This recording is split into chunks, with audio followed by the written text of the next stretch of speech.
죄란 무엇인가 혹은 구원의 확신을 가지고 있는가 하는 그런 질문들은 기독교인이면 당연히 자신 있게 대답할 수 있는 아주 기본적인 것들입니다. 그럼에도 불구하고 신앙생활을 오래 했음에도 불구하고 그 질문에 좀 당황하기도 합니다. 자, 로마서 6장 23절에 보면 죄의 삭은 사망이라 하는 바울의 말씀이 있습니다. 즉 죄를 지어서 얻는 열매가 사망이라 하는 거죠. 자, 그럼 왜 죄를 지으면 죽어야 합니까? 죄하면 우리는 뭐 남을 해치고 빼앗고 비방하고 파괴하는 것을 먼저 떠올리지만, 그러나 죄의 본질은 인간의 하나님에 대한 옳지 않은 태도를 말합니다. 그러니까 성경에서 말하는 그 죄의 개념은 항상 창조주 하나님, 거기에 대해서 우리는 피조물, 이것을 전제로 하고 있습니다. 즉 인간이 하나님을 온전히 순종하고 하나님을 전적으로 의존할 때 하나님과 올바른 관계에 있다고 합니다.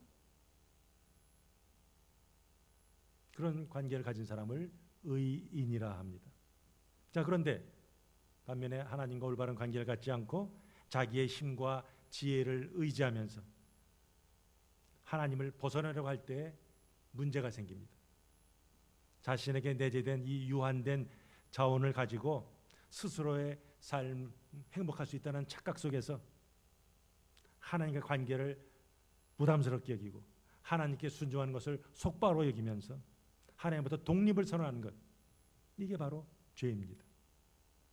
그러니까 지혜가 부족하다 보니까 앞날이 어찌 될까 몰라서 불안해하고, 갖고 있는 자원이 부족하니까 남의 것을 빼앗아서 보충하려고 하고, 사랑이 부족하다 보니까 인간관계 속에서 갈등이 일어날 수밖에 없습니다. 그러니까 인류 역사는 끊임없는 갈등과 투쟁의 역사라 할 수 있습니다. 자, 뿌리 뽑힌 나무, 뽑을 당시에는 살아 있어요. 거기에 수분과 양분이 있을 땐 살아 있어요. 그러나 시간이 지나면서 점점 말라지면서 나무는 죽어갑니다. 마찬가지로 인간이 하나님부터 분리될 때 결국 인간은 죽어갈 수밖에 없습니다.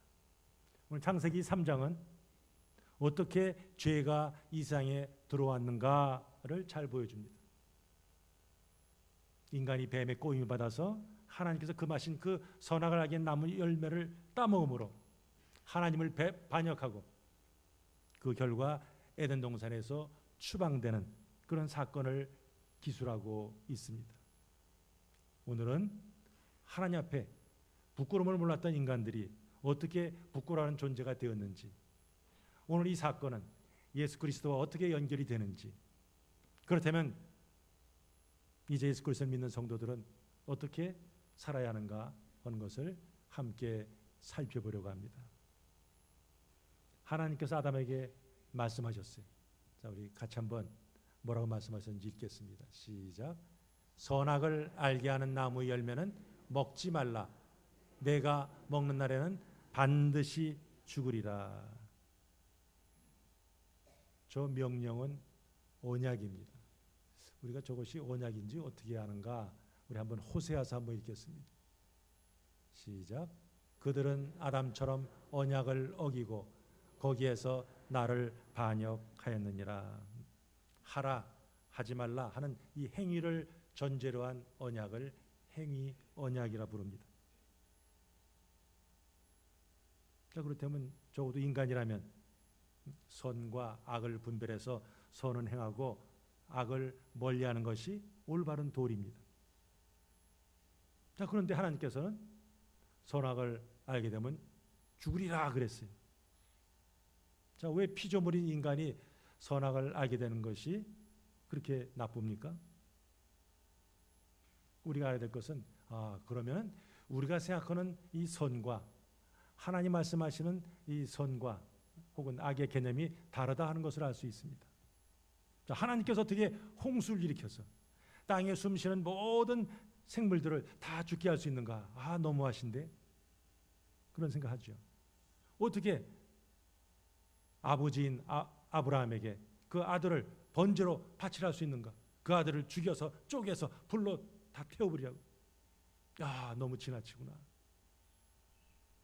어떻게 이스라엘 백성들 하여금 너희들이 가나안 땅에 들어가거든 가나안에 있는 모든 남녀 족속들 다 죽이라 할 수 있는가? 야, 그런 하나님의 명령을 보면 우리 인간의 도덕적인 윤리적인 관점에서 볼 때 하나님은 악을 조장하시고 악을 행하시는 분이라 악을 행하시는 분이라 그렇게 생각할 수 있습니다.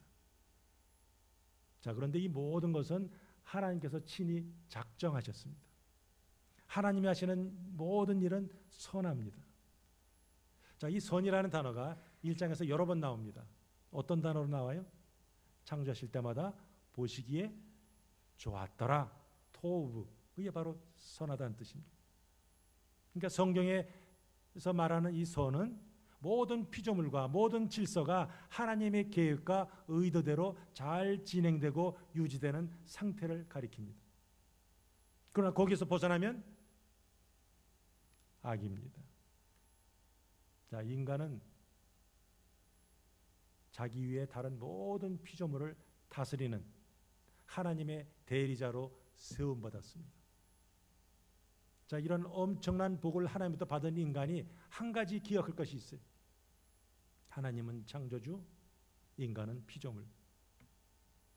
그래서 그것을 언제나 기억하라고 하나님께서 동산 중앙에 선악나무를 딱 세워놓으셨습니다. 세워놓기는 세워놓으셨는데 하나님께서 우리 인간의 본능에다가 프로그램 해가지고 무조건 하나님께 순종하라 그렇게 하지 않으셨어요. 그냥 자발적으로 자기의 의지로 하나님을 섬기기를 원하셨어요. 자, 그러다 보니 인간은 처음부터 마음만 먹으면 언제든지 하나님을 거스릴 수 있는 그런 존재로 지어졌습니다.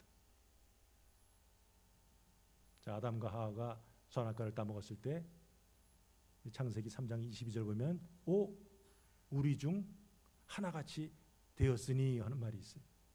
무슨 뜻이에요? 선과 악을 판단하신 분은 오직 하나님이 한 분이신데 저 인간들이 그 열매를 따먹고 하나님처럼 선과 악을 구분하게 되었다 하는 거죠. 그럼 뭐예요? 하나님 필요 없음. 이제 우리끼리 함. 그런 뜻이죠. 원래 창조된 목적대로 살지 않고 자기들이 하나님이 되어서 왕이 되어서 자기 마음대로 사는 것, 그게 바로 죄죠. 자, 예수님은 그것을 어떻게 보시는지 같이 한번 보겠습니다. 시작. 내가 심판하러 이 세상에 왔으니 보지 못하는 자들은 보게 하고 보는 자들은 맹인이 되게 하려 함이라 하시니. 나면서부터 소용된 자를 주님께서 고치셨습니다. 있을 수 없는 일이 벌어졌어요.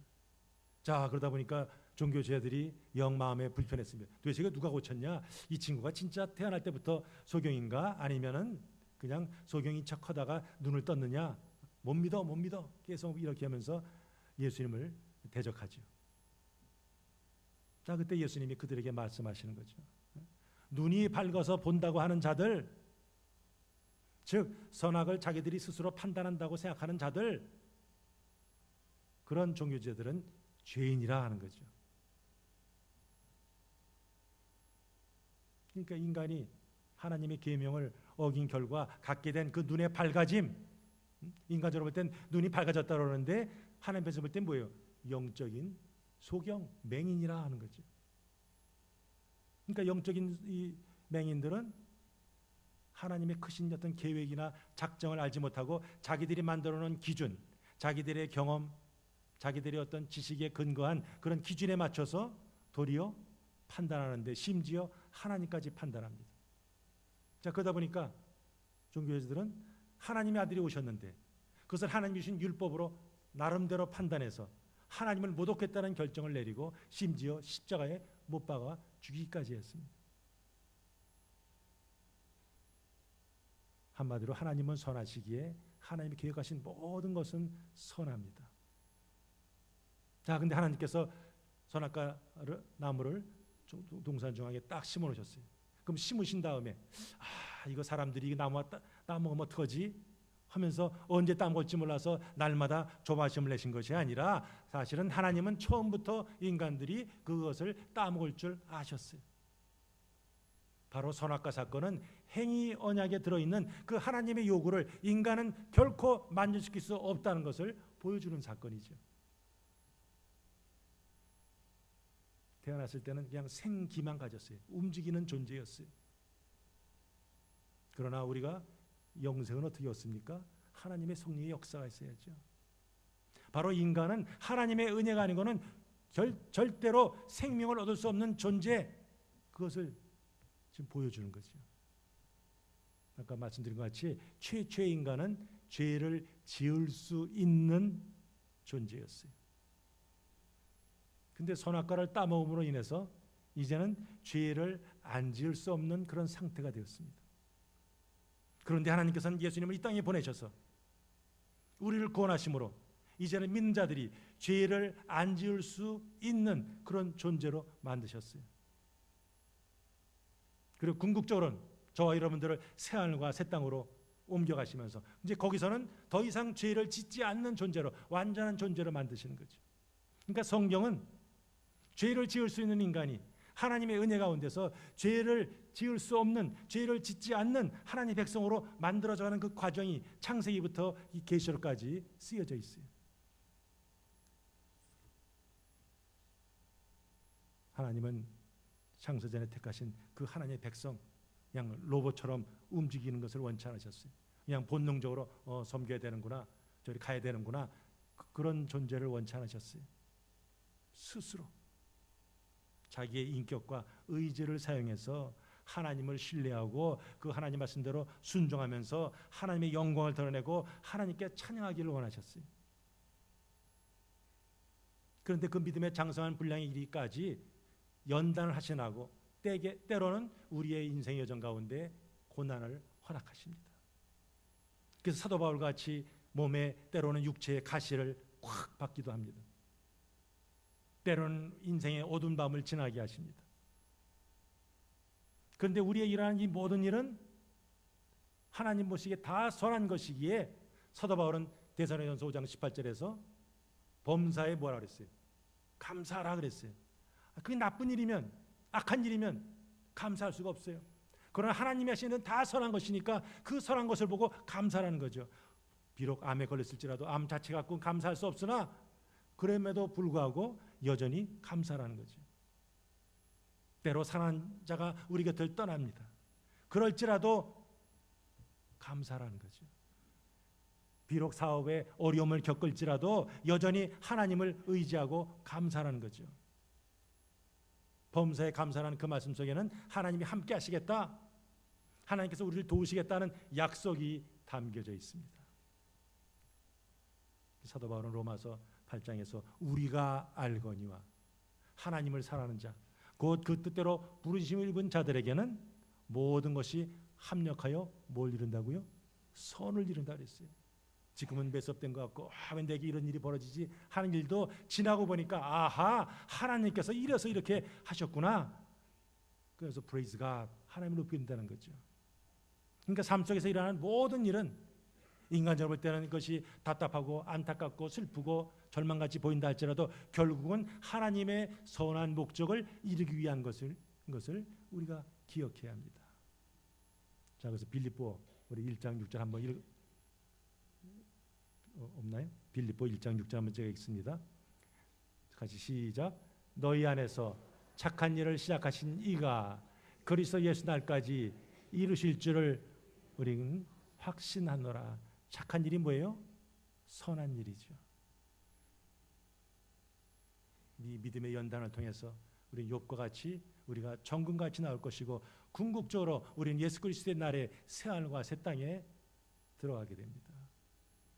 따라 성도들은 어떠한 상황에서도 절망하지 않고, 물론 어떤 일이 벌어지면 덜컹은 하죠. 그러나 이내 주님을 의지하면서 오히려 담대하게 하나님의 선하신 따라서 우리는 나가야 합니다.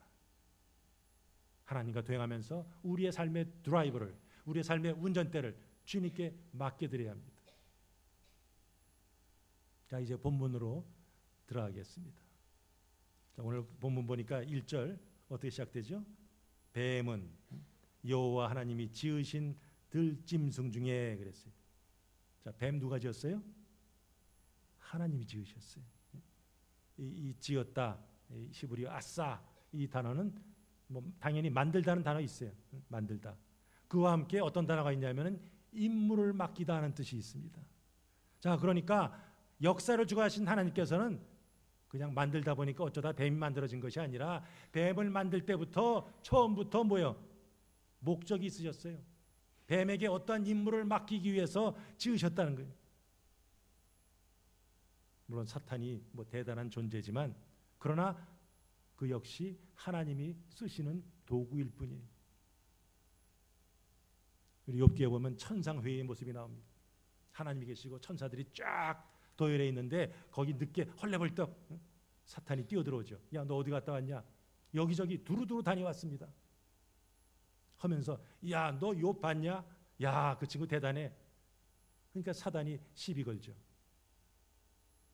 그 천상회의에서 욥은 어떻게 돼요? 자기의 뭐 엄청난 고난이 일어나죠. 자기의 열자녀 잃어버리고 재산 다 잃어버리고 뭐 건강 잃고 뭐 이런 모습들이 쭉 나옵니다. 그러나 그것을 사탄이 마음대로 하는 것이 아니에요. 여기까지 하나님께서 그 범위를 정해 놓으시죠. 그러니까 사단은 하나님이 허락하신 범위 안에서만 행동을 하게 돼 있어요. 그 사단이 행동하는 것을 통해서 뭘 보여주시는 거예요? 하나님은 그 타락한 인생들을 통해서 하나님이 떠난 자들이 어떠한 삶을 살게 될 것인가 하는 것을 보여주는 거죠. 누구한테요? 이 글을 읽는 자들에게, 하나님의 백성들에게 보여주는 거예요. 너희들이 하나님의 삶을 떠날 때 이런 꼴을 당할 수밖에 없음 하는 것을 보여주는 거죠. 잠언 16장 4절 보면 여호와께서 온갖 것을 그 쓰임에 적당하게 지으셨나니 악인도 악한 날에 적당하게 하셨느니라 그랬어요. 악인들, 다른 말로 하면 하나님의 택함을 받지 못한 자들, 그들도 악한 날에 적당히 쓰시려고 다 지으셨다는 거죠. 아수르, 요거 이스라엘을, 북쪽 이스라엘 멸망시키는데 사용하시는, 바벨론은 남쪽 이스라엘 멸망시키는 데 사용하는 거죠. 그러나 그들이 악한 모습을 보였을 때 아수르는 바벨론에게 멸망을 당하고, 바벨론은 페르시아에게 멸망당하고, 페르시아는 그리스에게 멸망당하고, 그리스는 로마에게 멸망당하고, 역사를 주관하신 하나님께서 쓰시다가 일회용 막대기 같이 그들은 버림받는다는 거죠. 하나님의 구원이 계획이 완성되었을 때 그들은 다 버림받을 존재들이에요. 우리 계시록 한번 같이 보겠습니다. 시작. 또 그들을 미혹하는 마귀가 불과 유황못에 던져지니 거기는 그 짐승과 거짓 선지자도 있어 세세토록 밤낮 괴로움을 받으리라. 하나님의 포커스는 누구에게 있어요? 하나님의 택한 백성들에게 있어요. 다른 존재들은 관심이 없으세요. 그냥 존재로, 그냥 도구로 쓰일 받을 뿐이에요. 지금도 하나님께서는 저와 여러분들을 위해서, 여러분들의 구원의 완성을 위해서 지금 역사를 주관하십니다. 따라서 우리는 이 인류의 역사, 그냥 이런 일이 일어났나 보다, 어느 나라에서 어떤 현상이 있나 보다, 그걸 그친 것이 아니라 하나님의 이 구원 역사 속에서, 그게 바로 구속사죠. 그 관점에서 우리가 역사를 보고 창세기부터 계시록까지 볼 수 있어야 합니다. 자, 우리가 오늘 본문에 나타나는 이 뱀 어떻습니까? 뱀이 말도예요.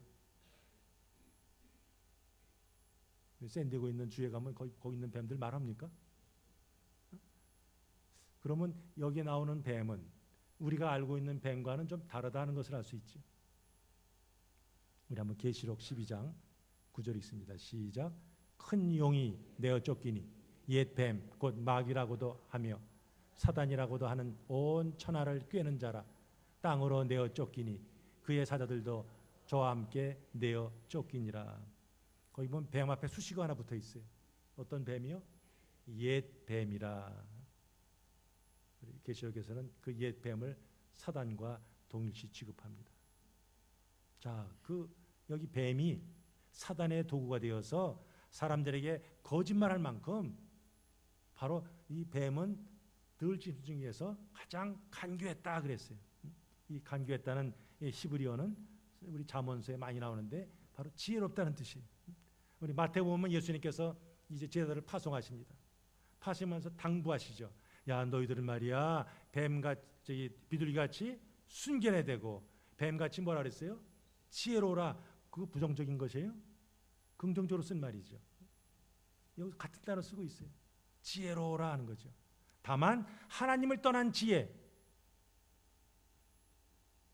그것은 득이 아니라 도리어 독이 되기에 부정적으로 쓰이는 거죠. 자, 근데 그 뱀이 2절 보니까 1절에 뱀이 여자에게 물어 이르되 하는 말이 있어요. 우리말 번역 보면 그냥 물어보나 보다 이렇게 돼 있지만 문법적으로 볼 때는 이게 반복적인 동작이에요. 어쩌다 한번 물은 것이 아니에요. 여러 차례 물었던 거예요. 그건 무슨 말이에요? 여자와 뱀이 자주 시간을 가졌다는 거죠. 뱀이 자주 시간을 가지면서 친밀해진 그 하와에게 접근해서 이제 말하는 거예요. 자, 지난 시간에 여자는 뭘 상징한다 그랬어요? 교회를 상징하죠. 그럼 여자가 상징하는 그 교회가 지금도 혹은 언제든지 마귀의 미혹을 받을 수 있음 하는 것을 경고하는 거죠. 마귀가 어떻게 찾아옵니까? 뿔 달린 도깨비 이런 괴물로 찾아오는 것이 아니라 아주 친밀하게, 아주 신사적으로, 현명하게, 신뢰할 만한 존재로 다가와서 미혹하는 거죠. 그러므로 교회는 영적으로 깨어 있어야 합니다. 하나님께서 아담에게 이미 말씀하셨어요. 창세기 3장 16절에 보면 동산 각종 나무의 실과는 내가 임의로 먹되 선악을 알게 하는 나무의 열매는 먹지 말라.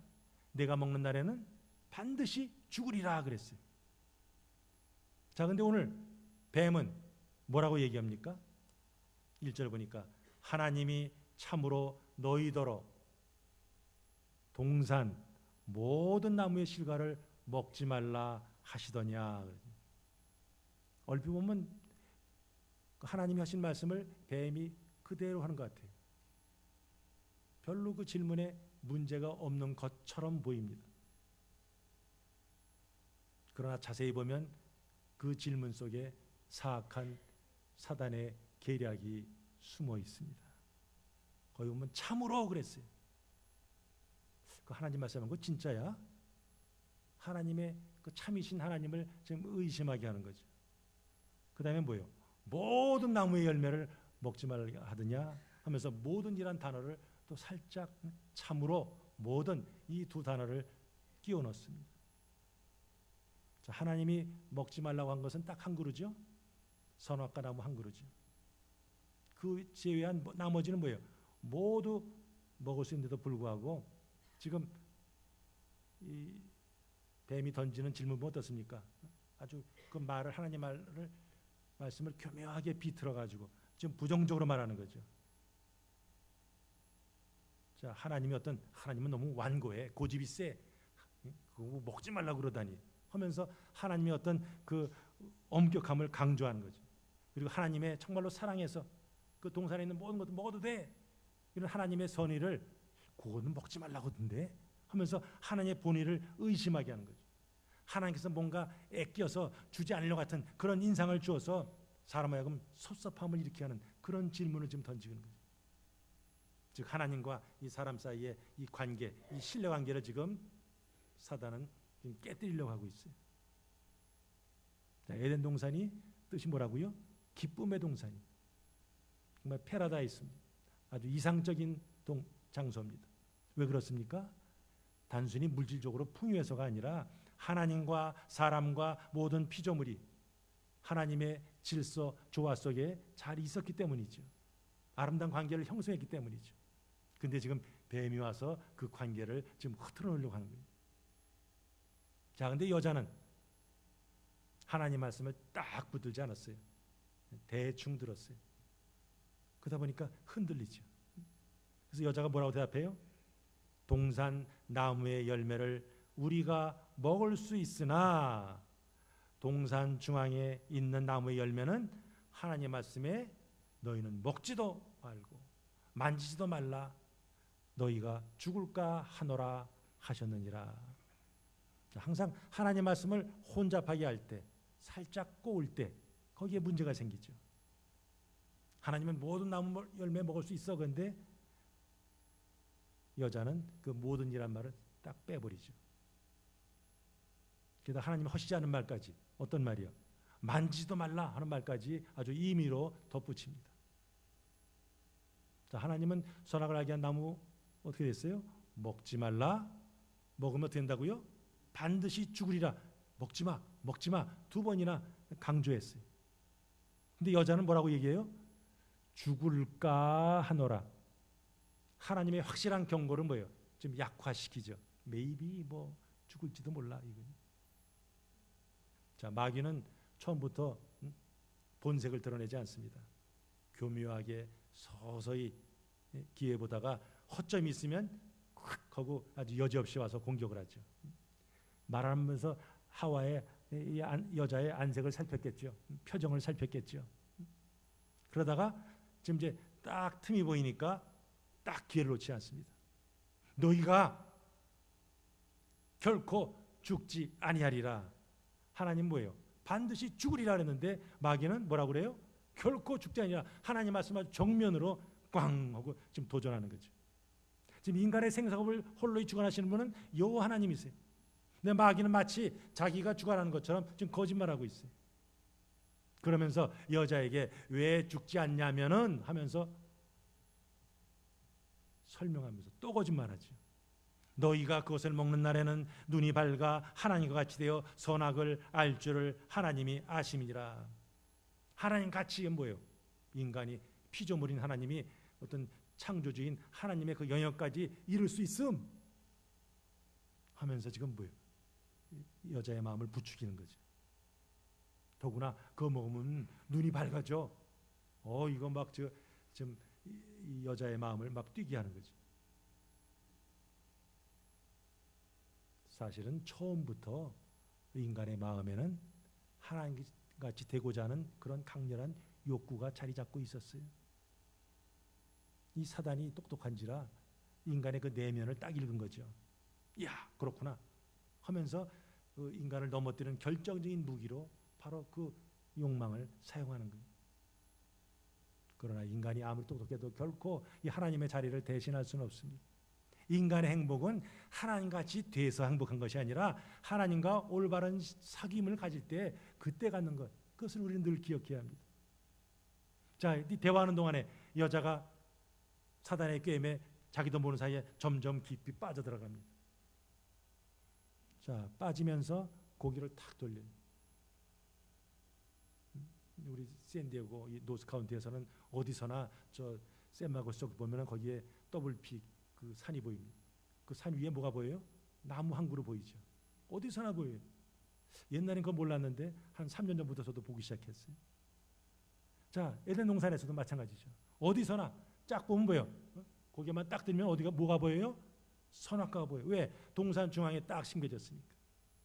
근데 전에는 선악과 먹지 마 하는 그 하나님 말씀이 이렇게 딱 박혀 있는지라 선악과가 보여도 저 나무 그냥 있나 보다. 저 먹으면 안 되지. 그렇게 하면서 별로 눈여겨보지 않았어요. 근데 지금 유혹에 빠지니까 이제 전에 대충 봤던 그냥 무심코 봤던 그 나무가 이제는 아주 달리 보이는 거죠. 어떻게 보여요? 먹음직도 하고 보암직도 하고 지혜롭게 할 만큼 탐스럽기도 하고. 저 어떤 그 열매가 있을 때, 어떤 식물이 있을 때, 먹고 싶다, 군침 흘리는 거, 그건 아직 죄는 아니죠. 뭐 식욕, 성욕 그 자체가 죄는 아니에요. 왜? 의지적으로 거절할 그런 여지가 있으니까. 그러나 의지적으로 어떤 바운드를 넘어갈 때 그게 죄가 되죠. 바로 아담과 여자가 의지적으로 우리 먹어야겠다 손을 뻗쳐서 그걸 먹을 때 그들은 죄에 빠졌어요. 사도 요한은 하나님의 은혜를 떠나서 세상을 사랑하는 타락한 인간이 가지고 있는 3가지 그것을 언급하는데 바로 오늘 이 에덴 동산에 있는 여자의 반응과 아주 흡사합니다. 우리 같이 한번 요한일서 2장 읽겠습니다. 시작. 이 세상이나 세상에 있는 것들을 사랑치 말라. 누구든지 세상을 사랑하면 아버지의 사랑이 그 속에 있지 아니하니 이는 세상에 있는 모든 것이 육신의 정욕과 안목의 정욕과 이생의 자랑이니 다 아버지께로부터 쫓아온 것이 아니요 세상으로 쫓아온 것이라. 자, 먹음직함, 이게 육신의 적용이죠. 보암직함, 보면서 야 그렇단데 안목의 정역이죠. 탐스럽네, 저 가지면 뭐가 되겠네, 이생의 자랑이죠. 자, 지금 이 뱀의 유혹에 넘어가서 여자가 선악과를 따먹고 그리고 곁에 있던 아담에게도 주어서 먹게 했습니다. 자, 이 여자가 유혹에 넘어갈 때 남자는 어디 있었어요? 외출 중이었습니까? 없는데 뱀이 살짝 와가지고 여자를 꼬드겨서 먹게 했습니까? 오늘 본문에 보면 뭐로 쓰여져 있어요? 자기 곁에 있는, 자기와 함께 있는 남편에게도 주매 그랬어요. 그러니까 그 사단과 대화 그거 다 뭐예요? 들은 거죠. 들은 거 옆에서. 그럼에도 불구하고 아담은 그러면 안 돼, 우리 하나님 말씀 순종해야 돼, 이런 반박을 하지 않았습니다. 자, 이 범죄한 두 사람이 눈이 밝아졌어요. 근데 하나님같이 되거나 뭔가 지혜가 얻어지기는커녕 자기의 의지와 상관없이 갑자기 상대방을 보면서 뭐예요? 벗은 것을 깨닫게 되었어요. 전에는 벗었으나 부끄러운 줄 몰랐어요. 그러나 이제는 부끄러운 것을 알게 되었어요. 바로 하나님과의 관계가 깨지다 보니까 들어온 죄의 영향이죠. 그래서 벗은 것을 깨닫고 황급히 무화과나무 그 잎사귀 뜯어가지고 그걸로 치마를 만들어서 입었더라. 그러나 그 잎사귀가 얼마나 오래 가겠습니까? 이렇게 가린 행위는 그저 이건 일시적인 것에 불과하다, 이거 뭔가 불안한데 하는 그런 그 복선을 거기에서 깔고 있습니다. 자, 이것이 오늘 이 본문의 스토리입니다. 우리가 이 창세기 스토리는 창세기로만 봐서는 안 되고 전체, 특별히 예수 그리스도와 어떻게 연결이 되나 그런 관점에서 볼 때 더 풍성해집니다. 최초의 인간인 아담과 여자가 하나님 말씀에 불순종하고 하나님의 은혜를 저버림으로 이 땅에 죄와 사망이 들어왔습니다.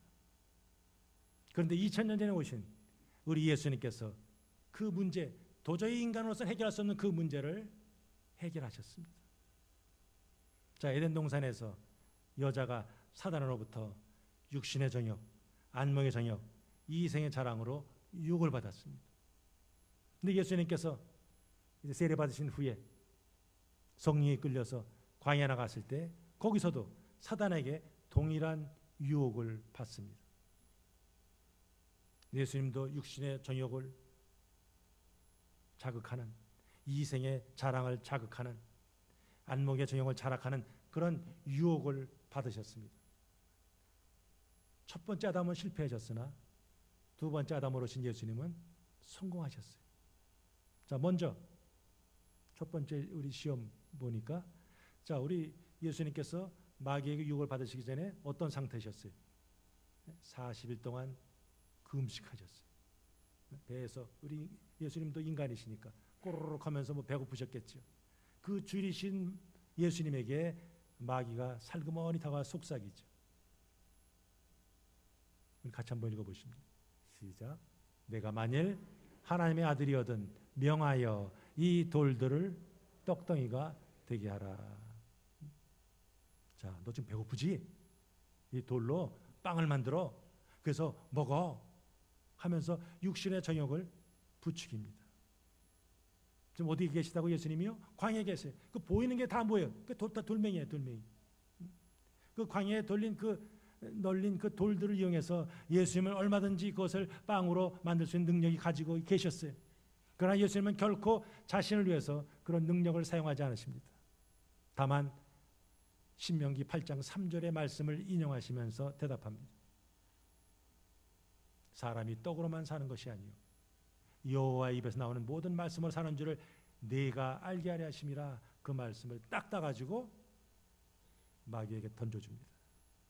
육신의 정욕을 이길 수 있는 능력은 오직 하나님의 말씀을 기억하고 그 말씀에 순종하는 것이라 하는 것이죠. 그러니까 이제 마귀가 실패했어요. 그러나 물러가지 않죠. 이제는 마귀도 하나님 말씀을 딱 들고 와요. 시편에 있는 말씀을 들고 오면서 같이 한번 읽겠습니다. 뭐라고 그러는지 시작. 내가 만일 하나님의 아들이거든 뛰어내리라. 그 시편에 보니까 그 뛰어내리면 뭐 하나님의 천사가 받쳐준다 그러대. 한번 뛰어내려봐. 그럼 아마 천사들이 받쳐줄 걸. 그러면 사람들이 야 잘한다 아마 그럴 거야 하면서 뭐를 부추기는 거예요? 이생의 자랑을 지금 부추기는 거죠. 그렇게 한번 점프해서 기적을 행해서 네가 어떤 존재인지 한번 드러내라 유혹하는 거죠. 그러나 예수님은 주 너의 하나님을 시험하지 말라 하시면서 그 사단을 꾸짖으셨어요. 하나님 말씀을 기억하고 순종하면서 말씀에 대한 분별을 가질 때 우리는 이생의 자랑을 물리칠 수 있습니다. 자, 육신의 정욕을 이기신 예수님, 이생의 자랑을 이기신 그 예수님 3-4번 해가지고 이제 또 마귀가 마지막으로 예수님을 높은 산으로 데리고 가서 천하 만국 모든 영광을 쫙 보여주십니다. 자, 그러면서 자기에게 엎드려서 경배하면 이 모든 것을 다 주겠다고 또 제안합니다. 자, 천하 만국이 다 누구 거예요? 하나님 거죠. 근데 마치 자기 거인 양 지금 거짓말하는 거죠. 그때 예수님은 주 너의 하나님께 경배하고 다만 그를 섬기라 하시면서 경배의 대상은 오직 예수 하나님 한 분뿐이다 하는 것을 확증하셨습니다. 자, 지금 예수님께서 유혹을 받으실 때마다 말씀을 인용해서 물리쳤어요. 사실은 에덴 동산에서 아담과 하와가 예수님처럼 그렇게 행동했어야 됩니다. 그러나 그러지 못했어요. 그들은 입을 다물었어요. 다물었을 뿐만 아니라 오히려 그 유혹에 넘어가 버리고 말았습니다. 사실 선악과는 하나님께서 아담과 그 여자의 믿음을 테스트하는 그런 수단이었어요. 그들이 정말로 하나님 말씀을 신뢰했더라면, 하나님 말씀대로 순종했더라면 그들은 에덴 동산에서 쫓겨나는 수모를 당하지 않았을 거예요. 아까 제 서두에 인간은 처음부터 죄를 지을 수 있는 able to sin, 죄를 지을 수 있는 존재를 만들어졌어요. 그러니까 아담은 그 먹을 자유도 있었고 먹지 않을 자유도 있었어요.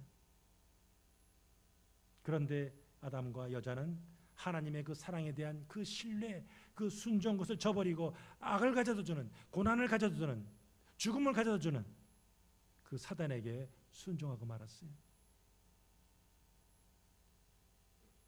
에덴 동산에서는 그야말로 선악과를 제하고는 모든 식물을 먹을 수 있는 그런 풍요로운 상태, 부족함이 없는 상태예요. 그러나 그 부족함이 없는 상태에서도 인간은 범죄했어요. 이게 뭘 가르쳐 줍니까? 환경이 우리를 넘어뜨린 것이 아니라 하는 거죠. 출애굽 제1세대가 광야에서 왜 죽었습니까? 먹을 것이 없어서, 마실 물이 없어서 대적과 싸우다 죽었어요? 아니죠. 하나님 말씀대로 순종하지 않았기에 그들은 광야에서 죽고 말았어요. 그럼 우리는 누구 때문에, 부모 때문에 환경을 탓해서는 안 됩니다. 예수님께서는 우리가 이 사단의 시험을 통과할 수 없음을, 이길 수 없음을 아시고 이 땅에 오셔서 직접 그 모든 유혹을 받으시고 그리고 십자가에 죽으셨다가 다시 하시면서 그 승리를, 그 부활의 승리를 우리에게 전가해 주었습니다. 자, 모든 인간들을 저주로 몰아넣은 자가 누구예요? 첫 번째 아담입니다. 그런데 예수님 오셔서 두 번째 아담으로 혹은 마지막 아담으로 오셔서 그 실패를 회복시켜 주셨습니다. 우리 같이 한번 고린도전서 시작. 기록된 바 첫사람 아담은 생명이 되었담과 같이 마지막 아담은 살려주는 영이 되었다. 생명이 뭐라고요? 그냥 살아 움직이는 존재. 생명하고 성령하고는 관계가 없어요. 우린 궁극적으로 성령을 받아서 생명을 가져야만 이게 진짜 하나님이 원하시는 거죠. 아담은 단순히 살아있는 존재였어요. 그러나 마지막 아담으로 오신 예수 그리스도께서는 생명을 주어서 살리는 영이 되었다. 바울은 선포하고 있습니다. 지금은 우리가 흙에 속한 자로서 아직도 우리 속에 깨지 못한 부분이 있어요. 아담의 형상을 가졌어요. 그러나 마지막 때는 하나님께서 우리를 깎으셔서 우리 속에 있는 모든 아담의 형상들은 다 뽑아버리고 하나님의 형상만 갖게 하셔서 하늘에 속한 자인 그리스도의 형상을 갖게 하고, 그래서 이제 우리 하나님 예비하신 새하늘과 새 땅으로 우리를 인도하십니다. 자, 그렇다면 우리는 이 땅에서 어떤 자세를 가지고 살아야 될 것인가 하는 거죠. 같이 한번 첫 번째 읽겠습니다. 시작. 겸손한 하나님 백성이 되어야 합니다. Who am I? 우리가 누군가, 이 정체성이 분명해야지 우리 인생의 목표가 분명해집니다. 우리가 어떤 삶을 살아야 내가 하나님을 기쁘시게 할까? 이것이 바로 하나님 백성이 가진 생각이죠. 예수님께서 요한복음 15장 19절에서 성도는 세상에 있으나 세상에 속하지 않은 자다 그랬어요. We are in the world. 우린 세상에 있지만 but not of the world. 우린 세상에 속한 자가 아니라 rather we are for the world. 우리는 세상을 위해서 존재하는 그런 존재라는 거죠.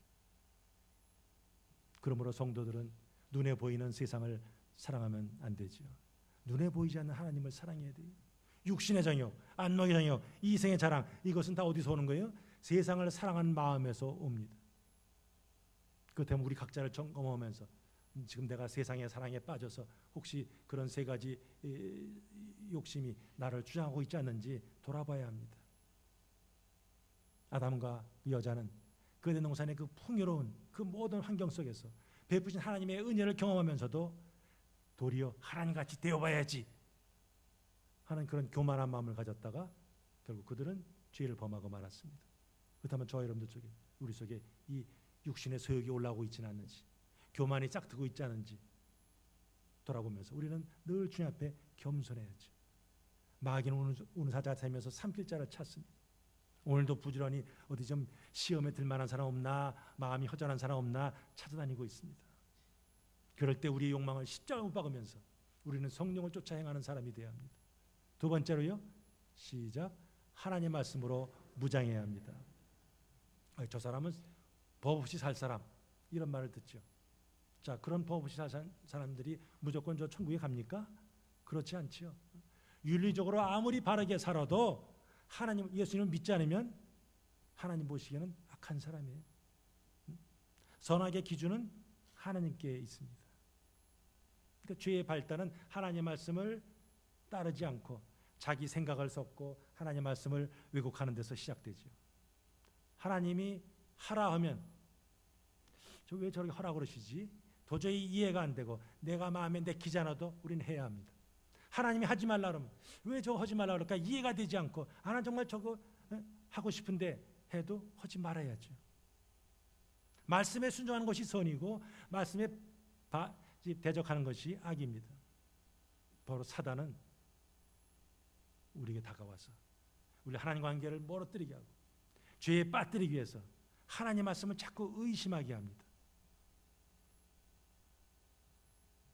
예수님께서 마귀의 그 유혹을 물리칠 수 있었던 것은 하나님의 말씀을 잘 아시고 그것을 적재적소에 사용하실 수 있었기 때문이죠. 예수님은 말씀을 잘 아셨어요. 아뿐만 아니라 그 말씀을 암송하셨어요. 마귀 잠깐 기다려. 이게 몇 장이 있더라. 예수님께서 그러셨어요. 예수님은 암송하신 말씀을 가지고 아주 필요할 때 딱딱 사용하셨어요. 사람의 생각은 논쟁을 낳습니다. 하지만 하나님의 말씀은 순종을 낳고 승리를 낳아요. 왜요? 말씀 속에 영적인 권세가 있으니까. 우리는 부지런히 금년 피어가 뭐예요? 영원한 복음을 붙드는 거예요. 말씀을 읽어야죠. 말씀을 가능하면 암송해야죠. 마음판에 새겨야죠.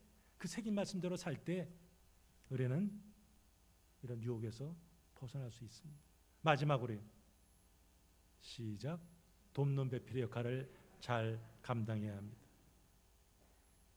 하나님 보시기에 심히 좋았던 피조물이 자기 욕망에 그 눈에 보기 좋았던 것을 따라가다가 하나님으로부터 버림받았습니다. 뱀의 유혹을 이기지 못하고 여자가 선악과를 따먹고 옆에 있던 남편에게 주어서 남편까지 타락시켰습니다. 하나님의 궁극적인 목표는 생기를 가진 아담에게 있는 것이 아니에요. 하나님의 궁극적인 목표는 창세전에 이 모든 것 사람 만들기 전에 천지 창조하기 전에 이미 택하신 하나님의 백성들 거기에만 포커스가 있으십니다.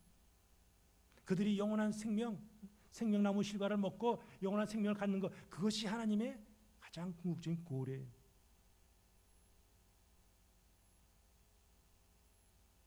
하나님은 아담을 위해서 돕는 배필을 지으셨어요. 근데 그 돕는 배필이 선악과를 따먹고 또 아담까지 실족시켰어요. 죽이게 한 거죠. 죽으리라 그랬으니까. 영적으로 죽은 거니까. 그러면 여자는 돕는 배필의 사명을 제대로 감당하지 못한 거죠. 사실은 이 창세기 3장에서는 여자의 그 나약함을 좀 폭로하는 거죠. 야, 이 여자 세워놨더니 돕는 배필의 그 사명을 제대로 감당하지 못했네. 아담에게 진정한 돕는 배필이 필요하네 하는 것을 사실은 암시하는 거죠. 아담에게 참 진짜 돕는 배필이 누굽니까? 우리가 그 시편 115편 19절 보면 이스라엘아 여호와를 의지하라 그는 너의 도움이요 너의 방패시로다. 진정한 도움이 누구예요? 하나님이시죠. 구약에서는 하나님, 이스라엘 백성, 하나님이 택한 백성의 진짜 돕는 배필은 누구냐? 하나님 하는 거죠. 그러나 이 땅에서 이제 돕기 위해서 사람을 세운 것이지만 궁극적인 돕는 자는 누구냐? 바로 하나님이시라는 거죠. 그럼 신약에서는 어떻게 표현합니까? 우리 예수님께서 하신 말씀이죠. 요한복음 14장 6절 보니까 내가 아버지께 구하겠으니 그가 또 다른 보혜사를 너에게 주사 영원토록 너희와 함께 있게 하리니 하나님의 백성을 생명을 가진 그런 영생으로 이끄는 유일한 돕는 배필이 있다. 그분이 누군지 아느냐? 누구예요? 성령 하나님이시죠. 그러나 이 땅에서 어떤 가정에서 교회에서 삶의 현장에서 우리는 돕는 배필로서 또 우리에 맡겨진 정말 사명을 최선을 감당해서 최선을 다해서 우리 감당해야 합니다. 사랑하는 성도 여러분, 지금 사순절 기간이죠. 이 사순절 기간 동안에 정말 주님과 기도를 통해서 말씀을 통해서 교제하면서 다시 한번 첫사랑을 회복하시고 좀 하나님만 높이는 그런 겸손한 하나님의 자녀로서 하나님 말씀 붙들면서 나를 이기고 세상을 이기고 정말 주님 앞에 합한 자로 살아가면서 훗날 주님 앞에 섰을 때 칭찬받는 정말 온전한 하나님 백성으로 서시기를 주님의 이름으로 축복합니다. 아멘. 우리 같이